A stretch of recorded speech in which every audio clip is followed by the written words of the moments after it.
पहली डेडलाइन 31 जनवरी, दूसरी डेडलाइन जनवरी का पहला सप्ताह, अब तीसरी डेडलाइन 20 जनवरी।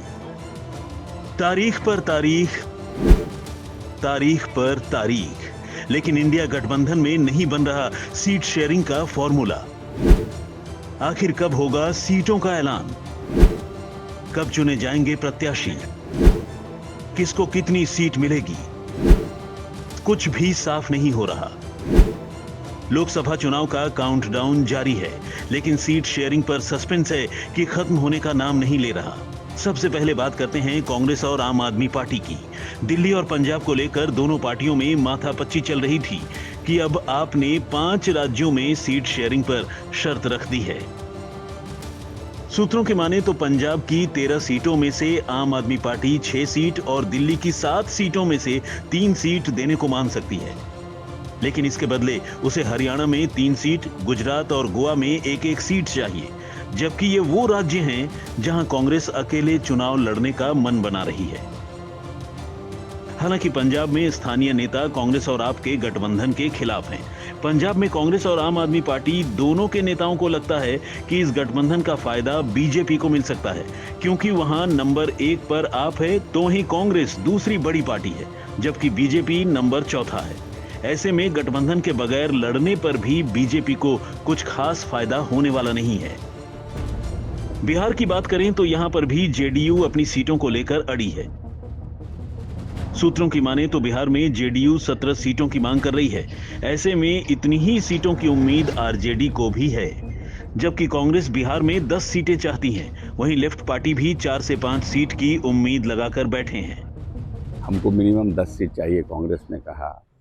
सीपीएम ने भी कहा कि हमें 5 सीट चाहिए। सीपीआई ने कहा हमको इतना सीट है। तब हमारे नेता, सीनियर नेता विजेंद्र यादव जी का बयान आया, तब विजय चौधरी जी कहे, फिर वो एक हम लोगों का हुआ कि भाई 17 सीट तो हमारा ऑलरेडी हम लड़े थे, तो उतना तो हम लड़ेंगे ही लड़ेंगे 17 सीट, और हमारे नेता का जनाधार भी है, और हमारे नेता जब जब जिसके साथ रहे हैं उनका पलड़ा भारी रहा है। बंगाल में भी खेल आसान नहीं है। ममता बनर्जी कांग्रेस को ज्यादा सीट देने के पक्ष में नहीं है। सूत्रों की माने तो पश्चिम बंगाल में कांग्रेस 8-10 सीट की मांग कर रही है, जबकि टीएमसी कांग्रेस को 2 सीट से ज्यादा नहीं देना चाहती।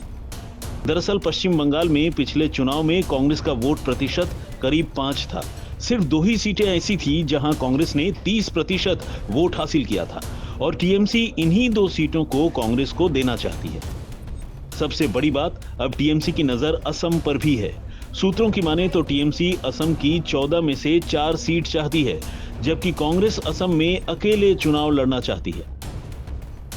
दरअसल इंडिया गठबंधन से पहले ममता बनर्जी ने एक फॉर्मूला तैयार किया था, जिसमें कहा गया था कि जो पार्टी जहां से मजबूत है वहां से लड़े और बाकी दल उसको समर्थन दें। टीएमसी अभी भी उसी फॉर्मूले पर अड़ी है। अब ऐसी खबरें हैं कि टीएमसी ने कांग्रेस के साथ सीट शेयरिंग पर चर्चा के लिए अपने प्रतिनिधि भेजने और किसी भी तरह की बातचीत से इनकार कर दिया है, जिनकी ओर से साफ कह दिया गया है कि 10 सीट देने का तो सवाल ही नहीं उठता।